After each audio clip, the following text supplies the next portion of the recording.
¿Qué tal, David? ¿Cómo estás? Qué gusto verte acá, qué bueno comentar contigo cosas de la vida, pero en particular de tu vida. Queríamos saber cómo te planteas frente a la vida, frente a las cosas que pasan a tu alrededor. Documentales como el de Paul Guañuna, que obviamente conmueve a mucha gente, pero en particular quisiera saber cómo te llevó a ti, cómo te transformó la vida esto, si es que eso pasó efectivamente. Hola Orlando, buen día. Hola con todos y con todas. Muchas gracias por invitarme, por estar acá. Estoy muy contento de poder conversar de estas cosas, ¿no? Y sobre todo de una dimensión un poco más amplia. Eso me atrae un montón. Porque hay veces, viste, que el documental tiene como un tema y como que un tema fuerte que es la violencia policial. Y como que hay también mucho morbo también alrededor de eso. Entonces como que todo el mundo se centra en eso y finalmente creo que la película habla de un montón de cosas más adicionales, un poco más complejas además de esa violencia policial. Y yo creo que eso mismo fue la razón en la que me tomó como 13 años en hacer esto, ¿no? Uh-huh. Entonces yo creo que dicen, ¿no?, que toda obra de arte es autobiográfica, se devela al autor, el artista. Y yo creo que están mis principales temas. Yo quería hablar de la muerte porque me ha marcado un montón claro. Personalmente, pero no solo de la muerte física, sino de esas muertes diarias, esas cosas que a veces nos suceden en la vida y que son mortales, que son como que te cambian, como que te duelen mucho, ¿no? Uh-huh. Entonces también había como el dolor, hablar del dolor y claro, y también de la justicia. O sea, el tema, si bien el tema es de violencia policial, pero hay otra cosa, ¿no? Qué injusta que es la vida y como que a uno le da iras con esa injusticia, la injusticia del otro, la injusticia de las cosas que le han pasado a uno.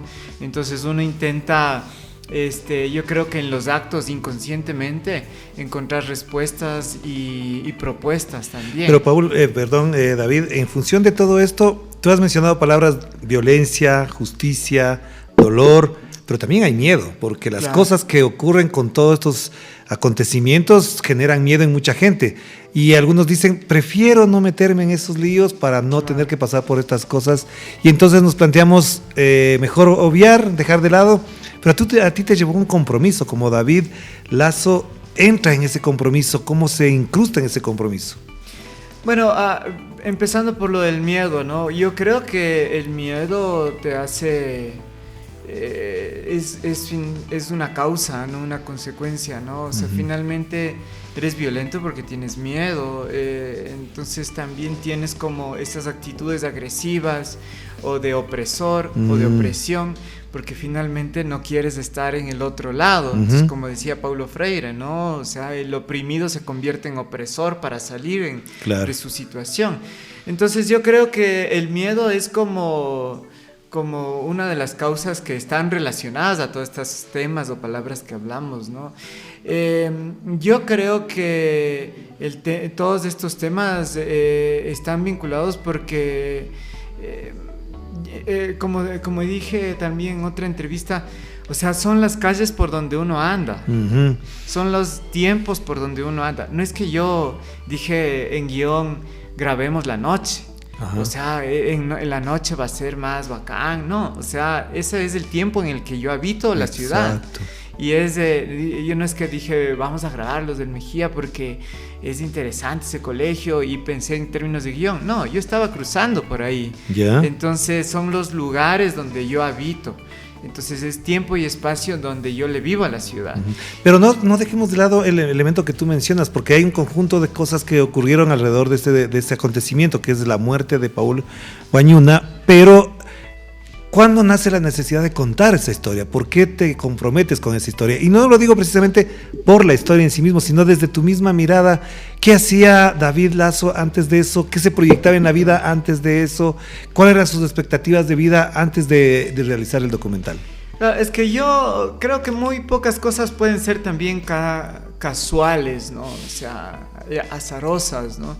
Yo creo que las cosas es un camino que uno va caminando y vas llegando a las cosas. Uh-huh. Mi anterior película es un mediometraje que trata sobre el pueblo afro. Ajá. Y es de alguna manera también la misma temática, se llama Sospechosos. Sí. Y no sé si la has visto. Sí, claro. Es una historia de 23 compas afro que vivieron aquí en la ciudad. Así y es. que yo después me terminé involucrando un montón en el pueblo afro, ¿no? Un poquito conversando y intentando cacharle a tu pregunta.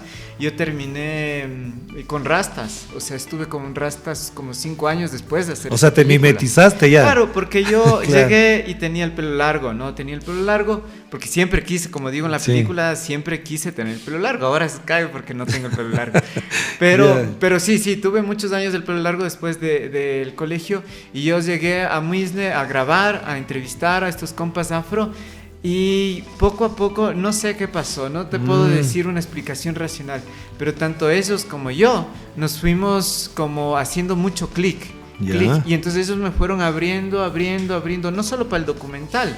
Yo después caí durante años, tengo muchos amigos ahí y cada vez que caía, como tenía el pelo largo, me decían, te hago una rasta. Entonces dije, bueno, y así poco a poco y después Ya. tenía una tremenda rasta. tremendas rastas que yo me sentía, me gustaba, extraño las Claro. rastas.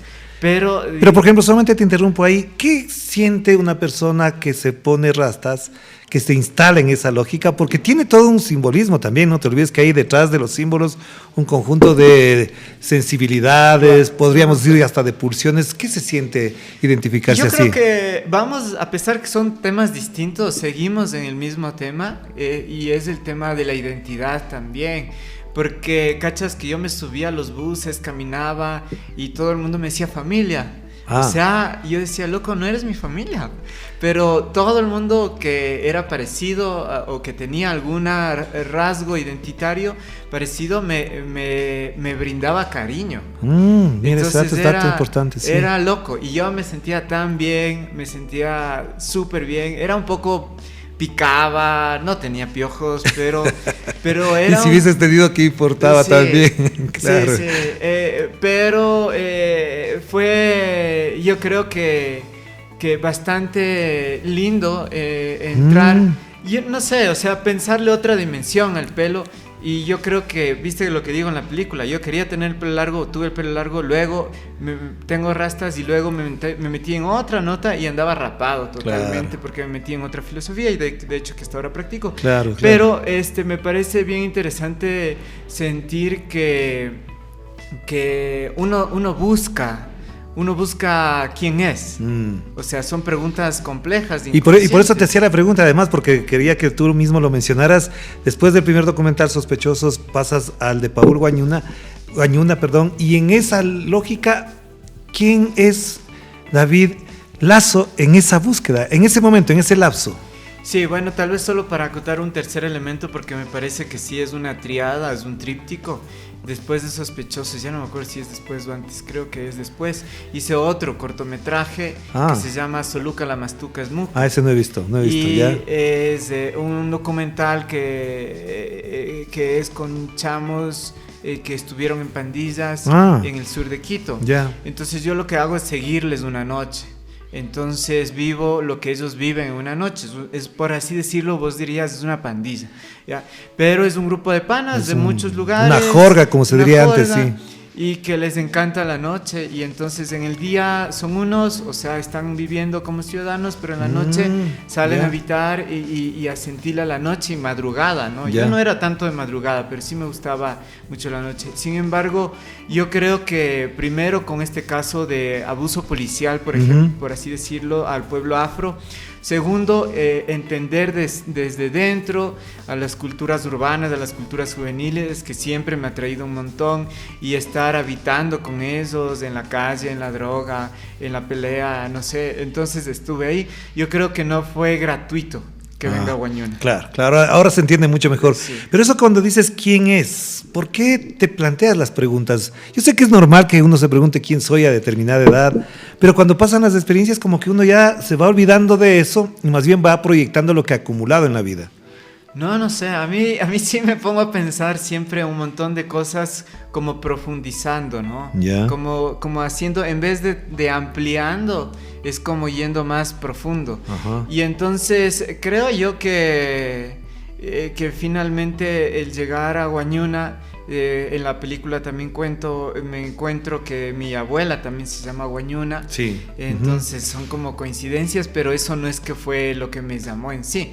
Y también está lo del Colegio Central Técnico, ¿no? Yo creo que empieza por ahí como pretexto, pero yo creo que todos son pretextos para encontrar cosas profundas que están en tu psiquis, en tu inconsciente, ¿no? Entonces, el hecho, no sé, ¿en qué colegio estuviste? En el Mejía. Claro. Entonces, por si acaso. Claro. Yo siento que la experiencia de estos colegios es como muy marcada. O sea, te genera, y vuelvo al tema de la identidad. Yo creo que todo el tiempo estamos hablando de identidad, ¿no? ¿Quién soy? Claro. Y esta identidad colectiva, no solo es quién soy, sino que a qué manada pertenezco. Y ¿a qué comunidad? ¿A qué comunidad? Y después vas viendo que esas comunidades pueden ser muy radicales o que pueden ser muy amplias también. Entonces yo siento que después del tiempo ver a los chamos del Central Técnico me llamó un montón y ese fue el primer clic de decir, ¿qué onda? O sea, alguien de mi comunidad, de mi manada, yo ya no estoy en esa manada, pero yo estuve en esa manada, alguien de ahí le pasó algo. Entonces como que aguanta, o sea, regresemos a ver qué pasó. Y la pregunta también que nace es, ¿por qué utilizar o acudir al recurso para hablar con mejor propiedad, al recurso del documental y no a un libro, a una canción, a un poema, a una obra de teatro? ¿Por qué el recurso del documental para explorar esto que estamos conversando? Bueno, ahí tal vez para hablar de ese tema, creo que hay, no sé, tal vez ampliar un poco más en el sentido en que yo de chiquito dibujaba un montón. Entonces la pintura, y de hecho hice un mural, me acuerdo, en la niñez, que me vuelve a conectar con los murales de Guañuna, ¿no? Y vuelvo a decir porque Guañuna en el documental, para que conozca la audiencia que no ha visto el documental, efectivamente es detenido cuando está dibujando en un muro, en una pared. Ajá. Pero exactamente, pero después hay varios murales que se hacen en honor a él y como lucha, ¿no? Como el diario de los sectores excluidos, ¿no? El medio de hecho, uno que aparece en el documental es espectacular, y tú lo filmas minuto a minuto como se va haciendo, que es espectacular. Sí, ese lo provocamos. Tal vez es la primera, la única escena puesta en escena, por así decirlo. O sea, montada, claro. O sea, pensada, porque de ahí el resto son como lo que pasa y nosotros vamos atrás de esa realidad. Sí, es verdad. Pero yo de chamo dibujaba un montón y en el Central Técnico mi materia favorita era dibujo técnico. Yo me acuerdo que desde el primer curso era un capo en dibujo, o sea, un capo de tu tablero y todo, los lápices a mí me encantaban siempre, y yo quería seguir artes, pero artes era muy caro en el sentido en que no podía trabajar. Y además que cuestan los recursos, claro, todo lo que implica. Exactamente eso, no puedes trabajar y necesitas plata. Entonces son cosas. Pero más cuesta hacer un documental. No, pero yo creo que ahora sigo pintando con imágenes. O sea, creo que el audiovisual es mi forma de hacer realidad mi sueño de ser pintor. Entonces yo creo que ahora se pinta con píxeles, con pinturas digitales, con la luz, con la luz se pinta mucho. Exactamente, entonces yo creo que tampoco es gratuito que yo haya llegado a sentirme tan bien en este lugar que es con una. ¿Y estudiaste para eso, para el documental? Nada, porque sí te he escuchado en algunas entrevistas que no necesariamente atravesaste una carrera de documentalista, cineasta. O sea, obviamente me hubiera gustado, ¿no? O sea, y uno en esta época bastante rebelde, verle a Cuba, ¿no? Y la escuela de San Antonio de los Baños, dije, puta, era como mi ideal, mi utopía, pero nada, o sea, a mí me tocó trabajar apenas, bueno, yo desde los 15 años vengo trabajando, de hecho, en electrónicas y cosas así, porque yo estudié electrónica. En el Central Técnico. En el Central Técnico. Claro. Y de ahí es que entré a una radio, porque yo llegué con mi cautín, ¿no? Con mi cautín mi suelda, dije, bueno, yo sé dónde hay que soldar. Y nada, me pusieron ahí a editar audios, dije, bueno, yo edito audios. Y de ahí, de una radio, pasé a un canal y también llegué con mi cautín y nada, o sea, tenía que ahí estar con los BTRs y con las máquinas, y de ahí fui pasando de lo uno a lo otro. Y esas yo creo que fueron mis escuelas, que yo diría que son malas escuelas, pero de lo malo se aprende también, claro. Porque finalmente la televisión, no digo mala en el sentido peyorativo, finalmente creo que hay que desaprender el lenguaje televisivo pero de ahí aprender el lenguaje cinematográfico. Pero yo no entré al cine por el cine, a pesar de que igual en el arte yo ya estaba metido en teatro, fui zanquero unos 5 años y ahí me metí en Asocine. Y ahí me cabe una pregunta, porque hace pocos días hablábamos con Fabiano Cueva y una de las temáticas que abordamos con él, tú lo conoces, sabes perfectamente quién es.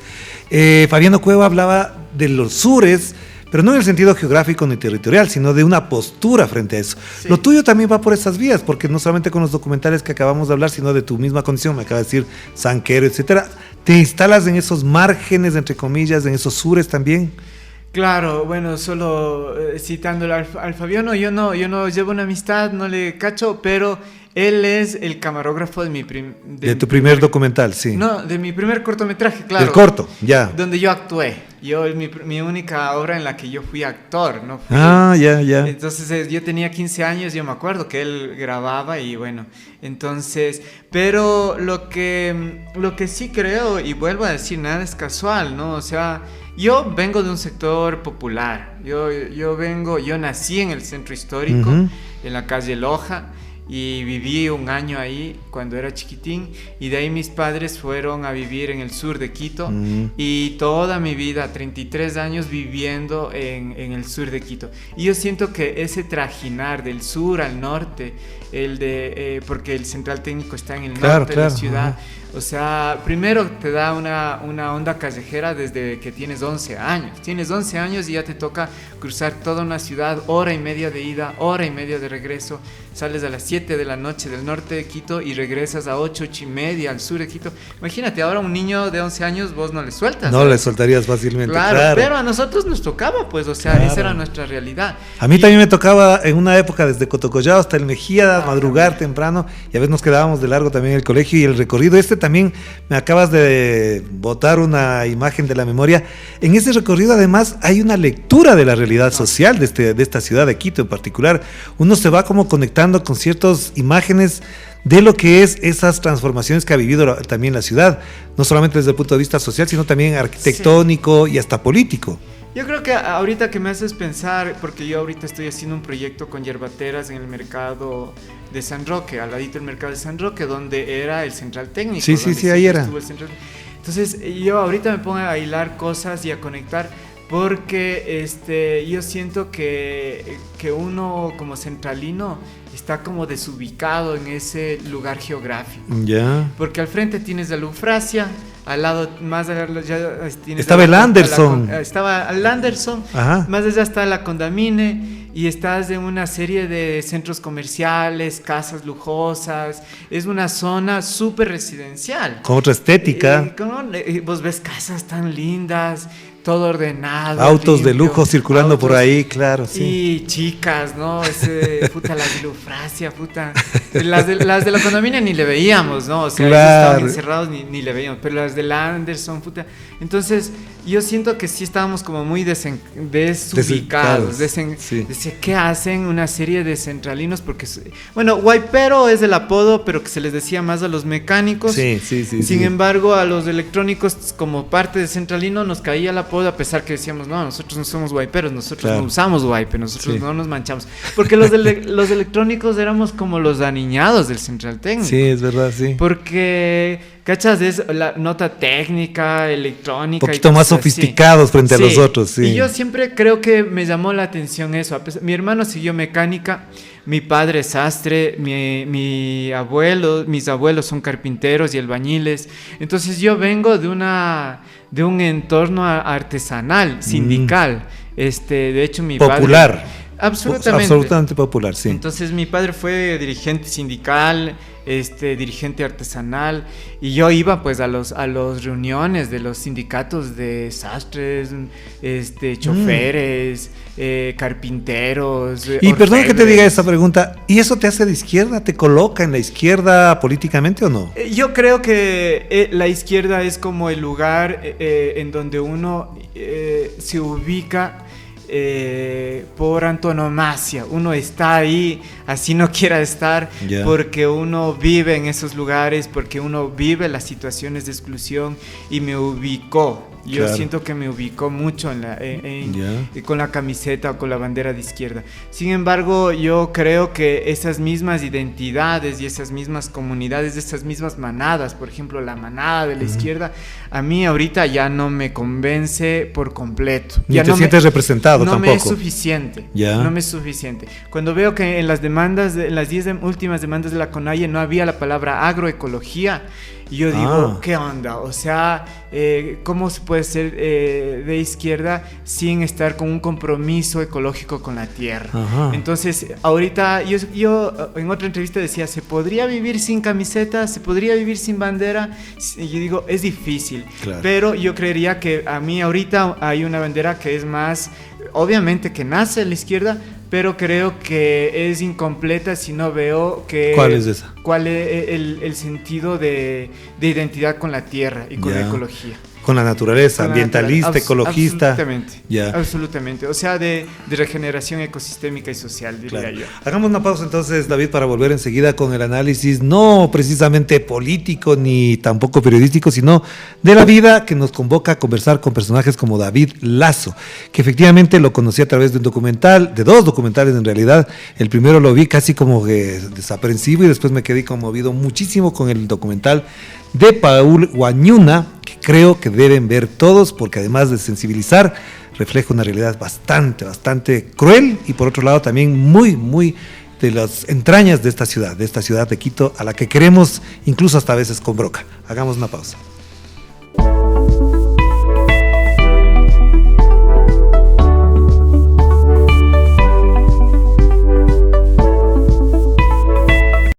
Estamos conversando con David Lazo a propósito no solamente de un documental que a mí me impactó en particular mucho, que imagino que a mucha gente también le puede impactar, sino estamos hablando con David Lazo, es decir, vamos a hablar con él y sobre todo lo que su cabeza puede generar y reflexionar a partir de una experiencia cinematográfica, personal y artística. Porque la pregunta que te quería hacer, David, es ¿qué significado tiene ser artista? Porque eres en la práctica un artista, aunque no te definas en los parámetros tradicionales de la farándula ni nada por el estilo, pero hay un artista en ti. ¿Cómo se define ese artista?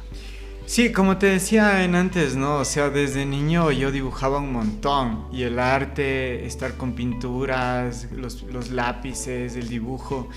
Y ahora un poquito retomando lo de como terminamos en antes, yo estoy también haciendo bioconstrucción, es decir, estoy dedicándome un montón a la cuestión de arquitectura con barro y con materiales naturales. Ya. Y que eso es muy escultural. Entonces, o sea, piensas como una obra de arte esa casa. O sea, yo aprendí esto, me construí mi casa y ¿sí? Esto es con barro, ¿no? Entonces es hacer con barro tu casa. Y eso no es otra cosa que la escultura, ¿no? Mira eso, qué bueno. Entonces, siento y por ejemplo, ¿cómo imaginas en esa construcción el espacio donde tú quieres dormir, descansar? ¿Cómo imaginas una escultura ahí? Claro. O sea, dicen que cada casa igual se parece a los dueños, sí, ¿no? La que uno construye, claro. Claro. Y en la que uno es feliz o se identifica, ¿no? Finalmente. Sí. Entonces, yo creo que es así, parece una casa bastante rústica. Estoy metido ahí en la montaña, en el Ilaló, sí. Bastante... algún día te vamos a tener que visitar entonces para ver eso. Sí, es bacán. Claro. Y entonces ahí es imposible cuando estás ya conectado con las plantas, con los animales. Con el silencio. Con el silencio también y también con el sonido natural, por así decirlo. Yo siento que, no sé, pues hay más o menos, yo ahora en esta edad, sí siento que es como que uno se va, no sé si te entiendo lo que decías en antes, ¿no? Es como echando raíces. Es que es como que uno... Pero no que te estás avejentando. No creo. No, pero me refiero a que como que uno, cuando uno es chamo, uno busca mucho volar. Claro. Busca mucho aire. La búsqueda mismo es una acción de movimiento en la cabeza, en el cuerpo, en las ideas. Es conocer gente, conocer lugares, andar, y fui bastante andariego. Y ahora siento que estoy bastante en tierra. O sea, y de hecho no solo metafóricamente, no siembro mucho. Y con familia, hijos y todo lo demás. Bueno, sí, con mi pareja estamos ahí, tenemos un proyecto permacultural ahí.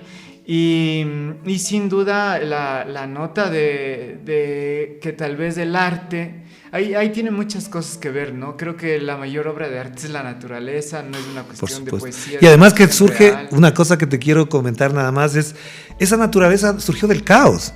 Es decir, no es que hay alguien que planifica, sino que el caos va construyendo, así como cuando entras en la naturaleza ves que hay una quebrada, algo que es aparentemente caos, y ves un universo, un microcosmos, un microuniverso ahí. Claro, o sea, hay la geometría sagrada que está presente en la naturaleza en sí. Entonces, cuando hablo de audiovisual, a mí me gusta retratar, ¿no? Casi todos mis videos están ahí mirando a la naturaleza, pero yo creo que hacer una huerta es una obra de arte, claro. Hacer un mandala en la huerta con la tierra, hacer una casa. Entonces yo creo que... Entonces por eso eres artista. El arte no está solo en la obra de arte de galería, para nada. Claro, claro. Sino que inclusive el silencio. Uh-huh. O sea, el silencio puede ser una obra de arte. Claro. O sea, mantenerte en silencio. Y la ausencia de luz y el silencio, que parecería que no son parte de las obras, ni tampoco de la creación, son parte de una obra. Entonces yo siento que intento que no es que cuando hago un video hago una obra de arte, uh-huh. Sino que el día a día debería ser una y por ejemplo, lees, ¿qué cosas lees? ¿De dónde te nutres para las ideas que generan posiblemente esta obra de arte, esta realidad en la que vives? ¿Cuáles son tus lecturas? ¿Qué es lo que más te llama la atención cuando buscas esas ideas? Como te decía antes, no, yo creo que no es casual nada, creo que no es que digo, ahora voy a hacer un video de esto, o sea, sino que me voy, una cosa me lleva a otra, yeah. Entonces estoy en otro lado y pasan cosas, las personas que voy conociendo me van llevando hacia donde luego voy terminando haciendo videos o documentales. Entonces ahorita voy a sacar una serie de 15 cortos chiquitos sobre estas compas hierbateras del mercado. Entonces no es gratuito, yo todo el tiempo estoy ahí sembrando y estoy intentando regenerar el planeta, por así decirlo, desde mi circulito chiquito, y me encuentro con hierbateras. Entonces es como que, o sea, es como la conexión imposible de no que no se y esta palabra que además es muy linda, sonora, además hierbateras, ¿qué te lleva a pensar? ¿Va a llamarse así el documental, la serie Hierbateras? Sí, o sea, yo me imagino que tarde o temprano tengo tanto material y súper bien como para hacer un buen documental sobre las hierbateras, pero estas son pastillas más para redes.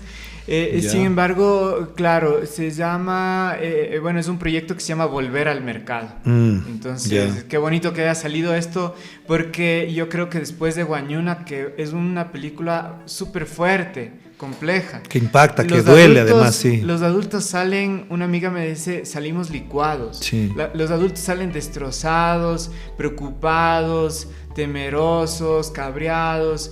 Los chamos salen, en cambio, después de ver Guañuna, salen como con energía, con iras. A dar pelea, a dar pelea, sí, pero, sí. Pero en cambio los adultos salen, o sea, con miedo. Y ahora los chamos, mis hijos, ¿dónde están?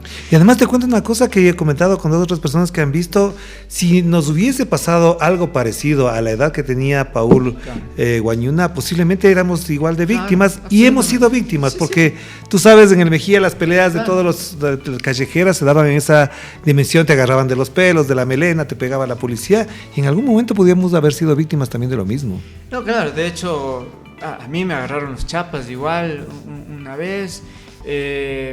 Yo creo que eso es lo que pasó en Zambisa. Cuando proyectamos en Zambisa, los chamos estaban, los amigos de Paul estaban petrificados, había una neblina y era como medio mágico todo, ¿no? Porque había una neblina y no nos veíamos. Solo nos escuchábamos. Claro. Y solamente veían la proyección, digamos. Sí, pero se acabó la proyección, vimos y empezamos el conversatorio, hicimos una proyección en el estadio. Y todo el estadio estaba lleno de neblina, no se veía nadie y solo escuchabas que alguien hablaba por allá, y no filmaste eso por si acaso. No lo grabé, yo estaba ahí conversando. Hay fotos y son lindas fotos, pero y ellos decían, o sea, nos destroza porque esto sabíamos desde que pasó, o sea, era cualquiera. O sea, era Paul o era cualquiera de nosotros. Porque son dos, además, los que detienen ese día, ¿no? Cristian se llama el otro chico. Pero aparte, en sí, así no hayan sido a ellos dos, cualquiera, como tú dices, en cualquier época, de hecho pasa todo el tiempo. Claro. O sea, y te quiero preguntar, por eso quería llegar a este momento de la conversación, porque casos como el de Paul Guañuna, el caso de los hermanos Restrepo, el caso de la hija de Elizabeth Otavalo, la abogada María Belén Bernal, están mostrando algo que lo comentábamos a la salida del documental, es que hay una policía que no nos sintoniza con nosotros, con el sentido, digamos, primero democrático de una sociedad, segundo con el sentido de respeto a la libertad de los demás, pero además ustedes hacen, mejor dicho, tú haces en el documental una cosa que es muy importante, son esos policías que están en los mismos pueblos, que pueden haber estado en Zambisa, que pueden decir, son personas del pueblo las que cometen esos delitos. Sí, es un tema bastante complejo, ¿no? Porque finalmente vuelvo a la frase de Freire, ¿no? Que es el oprimido se convierte en opresor para salir de su situación de exclusión, ¿no? Es como la salida. Sin embargo, yo creo que el tema de la policía, bueno, cómo me ha cambiado también, me hacías esta pregunta al inicio, el tema de la película. Yo siento que en esta etapa de los foros y de las conversaciones ha habido como una comprensión más integral, es decir, la película no se acaba cuando salen los créditos.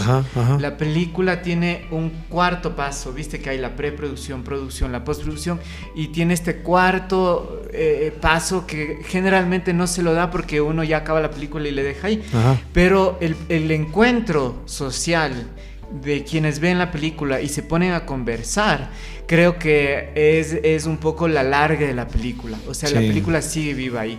Y yo creo que ahí ha habido un montón de cosas que hemos ido aprendiendo en todos estos conversatorios, de todas estas charlas que hemos estado haciendo con la película.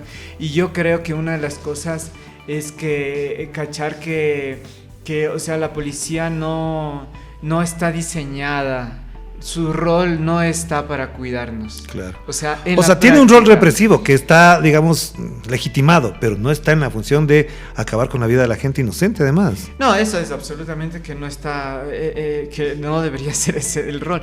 Pero en la práctica, creo que en la práctica ya, no es una cuestión teórica, es una cuestión práctica, ellos cuidan a ciertos sectores sociales de nosotros. ¿Ya? Entonces, el problema no es que cuidan a todos. O sea, su rol en general, ¿no? Porque en particular pueden haber cosas muy buenas, en un barrio pasa algo, ayuda, lo que sea, obviamente. Pero en términos estructurales, la policía está diseñada para cuidar a ciertos sectores sociales del ataque de los otros sectores sociales, que son los excluidos. Pero a ver, David, en función de todo esto que estamos conversando, ¿tú crees que se convierte en una herramienta política el documental que denuncia este tipo de cosas? Al convertirse, si es que es así, en una herramienta política, ¿qué alcance tiene? ¿Hasta dónde llega? ¿Qué posibilidades tiene de que, a pesar de que se hace, se divulga, que se difunde, las cosas siguen igual? Yo creo que, yo creo que hay varias cosas ahí. Me preguntabas antes qué libros leo. Yo entré, ¿no? En estas búsquedas espirituales, entré mucho en filosofías orientales, y yo creo que me guía mucho eso, me ayudó mucho para terminar. De hecho, hice un retiro de 3 meses para poder editar la película. Que es la parte más dura para alguien que lo produce. Una película documental nace en el montaje, ¿no? No nace en el guión, no nace en el rodaje, se hace en el montaje, en la mesa de edición se hace la película. Y yo creo que así como llegué a estas cuestiones de la meditación y también llegué a las huertas, yo creo que los cambios pequeños, los cambios que hacen las abejas, las hormigas, hasta las cucarachas, sí, porque si las cucarachas desaparecieran estaríamos fritos. Claro, sí, viste que los camarones son las cucarachas del mar, y claro, están ricos. No, pero hay gente que dice con mucho criterio y con mucha sabiduría científica que si desaparecieran las cucarachas se extinguen la especie, insectos, todo en general, sí, las cucarachas y un montón de pero insectos. No te quiero quitar la idea, perdón. Sí, pero va por ahí, porque de hecho, ¿viste quién es el insecto? Sí. O sea, no es un dinosaurio. No es un dinosaurio el que va a venir y transformar la injusticia. O sea, quienes están haciendo, ni siquiera son los insectos, todos los micelios, los hongos, microorganismos. Las bacterias, los virus. O sea, si nos ponemos a ver en verdad quién está haciendo la vida, es todas estas cambios muy chiquititos que en colmenas o en manadas o en enjambres logran hacer cambios estructurales, ¿no? Y por eso se extinguieron los dinosaurios. ¿Y por qué conectas lo uno con lo otro? Ahí me dejaste con la duda. No, porque yo creo que el documental, la intención es primero, y me encanta poder hacer estas visionados y conversaciones, porque yo creo que el documental puede generar sensibilizaciones muy microscópicas en personas, Porque una de las cosas que creo que hay que destacar, obviamente, a diferencia del cine comercial, que uno entra a una sala, se va, come canguil, se va, sale y puede seguirlo. En tu documental, en las presentaciones, te quedas conversando con la gente. Hay gente que el día que estuvimos, por ejemplo, qué casualidad, teníamos 3 generaciones o 4 de Mejías que nos encontramos ahí, que no nos conocíamos, incluso una chica que era estudiante en Mejía, lo cual en mi época era un pecado tener una chica ahí. ¿Qué te dejan esas conversaciones? ¿Cómo procesas después esas conversaciones con respecto a tu propio documental? O sea, a mí me llena un montón porque yo soy, y también intentando responder a la pregunta anterior, o sea, soy bastante escéptico de que la institución policial cambie. O sea, eso es como hay que ser realista. O sea, pedirle cambios estructurales a la Policía Nacional. O sea, a mí, yo no tengo ni la más mínima esperanza de que eso pase. O sea, todo está tan corrupto y está tan podrido que a mí se me hace como que por ahí, ojalá que pasen cosas. Y ojalá. Y de hecho debemos luchar para que pasen, ¿no? Eso no significa que no hay que pedir o exigir cambios estructurales a la institución policial. Pero yo creo que como planteo en la película, ¿no? La institución policial no está con un uniforme, está metida en todos nosotros. Y yo creo que es a ese policía interno que esa es una parte muy importante, el policía que llevamos dentro. Que es a quien yo quiero llegar. Entonces cuando yo muestro la peli, a pesar que ya han visto policías de la peli, o sea, lo que yo quiero que vea es ese policía adentro que está de las personas, que no lleva uniforme, claro, pero que estamos ahí y con ese policía dialogar, porque con el policía uniforme yo tengo muy poca esperanza de que cambie esa institución, pero contigo padre de familia, contigo profesor, contigo cura, contigo lo que sea, gobernante, por ejemplo, cualquier actor que tenga un poder, una autoridad sobre otros, y digo, oye, ¿cómo está el policía que está ¿Y dentro? vos has descubierto al policía que llevas dentro en algún momento? Claro, ¿Cómo ha sido ese descubrimiento? Pero es que eso, por eso mismo digo que para mí la meditación me ha ayudado un montón, porque no es una cuestión de que el otro, ¿no? Cachas que estamos acostumbrados a siempre juzgarle al otro. Y eso pasa en las relaciones de pareja, ¿no? Tú hiciste esto, o a tu hijo, o a tu papá, todo el tiempo reclamando a los otros. A los amigos, se les reclama cosas, claro. Todo el tiempo estás en juicios, o sea, juzgando, todo el tiempo eres juez, o sea, de lo que el otro debía o no hizo. Volvemos a la palabra justicia, ¿cachas? Entonces a mí me parece que ahí... no creo que esto sea solo latino para nada, esto es de la especie humana. No, pero si te pones a ver cosas de las zonas escandinavas, hay películas suecas, suizas, danesas que podrían tranquilamente filmarse aquí en el Ecuador. Claro, absolutamente. Claro. ¿No? Entonces yo o sea, este ejercicio introspectivo del silencio que hablábamos antes, la meditación, y decía, a ver, o sea, en vez de nombrar a los 3 policías que fueron los asesinos de Paul,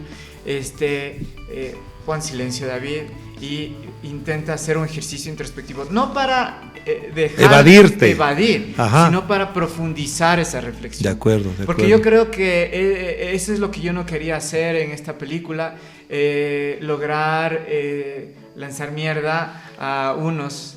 Claro. Y que es lo que hacemos todo el tiempo. Por eso la izquierda no me convence. ¿Esta izquierda? ¿O en general? no sé, tal vez en general, no sé, o sea, eso de llegar, de encontrar un enemigo al cual culparle de todos tus males. Yo creo que hay que ser claros, obviamente, y responsables de tu situación. Claro. Una pregunta que no quiero dejar porque me han comentado algunas personas que David es muy sensible, que además llora cuando puede, llora. ¿Cuándo lloraste en el montaje? Porque ahí es donde, como tú mencionabas, se hace la película. Bueno, no sé con quién hablaste. No digo sobre la película, sino como no. O sea, bueno, hay otro tema que no hemos hablado un montón. Bueno, hay dos temas. Yo creo que la otra razón por la cual yo empecé a hacer la película era porque yo tenía, mi chamo tenía 5 años para ese entonces. Sí. Entonces ver que le matan al hijo de alguien y que yo estudié en el mismo colegio, ando por los mismos barrios. ¿Y pensabas que le podía pasar lo mismo a tu hijo? Absolutamente. Entonces dije, y no solo a mi hijo, después dije, hey, o sea, es cualquiera. Es cualquiera. Eso fue uno, me dijiste que había otro tema más. El otro tema es de la muerte de mi madre. Ah, sí, es verdad. Entonces, yo siento que, y viste que está ligado al tema de que le pase algo a los hijos de uno. Entonces yo creo que, no sé, ponte en uno de los rodajes, cuando estuve filmándole a don Leonardo Bañuna, complejísimo, o sea, el man se destrozaba en la cámara y yo grabando, y yo, son cuestiones, ¿no? ¿Qué haces? ¿Sigues grabando o le abrazas? Claro. Entonces yo paré y abracé. ¿Y no se te fueron las lágrimas? No, claro, absolutamente, eso te digo, porque te toca parar la grabación y abrazar, sentir ahí y luego decir, bueno, continuemos, pero es como hacer una pausa. Y de ahí en la edición yo creo que ya cuando le vimos a toda la película armada, ya después de la postproducción de sonido, hubo una función en la cual dije, ¿qué hicimos? O sea, yo tenía hasta, no sé, como cierta piel de gallina, porque ya viste que uno cuando edita escenas, edita todo fragmentado. Y calcula los tiempos y las... Claro. Y siempre le veíamos, pero ya luego corregíamos, pero hubo un rato en el que pusimos play, dijimos ya, solo veámosle, no anotemos nada, veámosle. Y estábamos con el que hizo la mezcla final, el José, y estábamos con el músico, estábamos con mi pareja, y fue así como que nos quedamos en silencio unos 5 segundos. Se acabó la película, nos quedamos helados porque sentíamos que nos habíamos acostumbrado tanto a las imágenes, al tema, a todo, que estábamos técnicamente metidos, pero es imposible no sentir ese sobrecogido por todas las emociones que están. Y de hecho, viste que la gente llora, ¿no? Sí, por supuesto. O sea, llora durante la película y te quedas destrozado después. Sí. Entonces, que no era mi intención. Claro. Tal cual me pasó, no sé si te pasó a ti con el documental de María Fernanda Restrepo, sobre los hermanos Restrepo, que uno sale muy mal, o sea, sale muy mal. Sí. Claro, y esa tal vez sí es una función del cine. Yo me acuerdo que vi también otra película mexicana que se llama La Zona. Ajá. Y que sí, es verdad, es buena esa película. Y cogí la bici y vi en la Casa de la Cultura. Yo vivía en el sur de Quito y ciclé durísimo hasta el sur y no paraba. Tenía mucha energía, porque claro, es una película que habla sobre estos sectores de jóvenes populares mismo. Sí. Y la delincuencia y todo eso. Entonces, yo siento que esta nota de destrozarte, o sea, no era mi intención, pero ya luego pensándolo, qué bueno que se te parta adentro el corazón, que se te parta el alma, que se te partan, que te llores, porque desde ahí sale la luz. Claro, o sea, desde ahí sale alguna idea nueva, porque en la comodidad de seguridad en la que estás no vas a escuchar otra idea, no vas a ser sensible a alguien que es distinto a ti. En cambio, es bueno que te sensibilice para destrozarte y ver el mundo de otra forma. Me quedo con eso, David. Muchas gracias por estar con nosotros. De verdad, esta última parte me la quedo porque creo que con esto es más que suficiente para pensarlo, pero para seguir desarrollando creo que hace falta más conversaciones. Gracias. Te agradezco mucho, David. Muchas gracias. Que estés muy bien. Gracias por acompañarnos, por supuesto, en esta conversación con David Lazo, quien dirigió el documental sobre lo que hicieron con Paul Wañuna y que ustedes deberían verlo y además vivirlo como debe ser. Nos veremos. Chao, chao.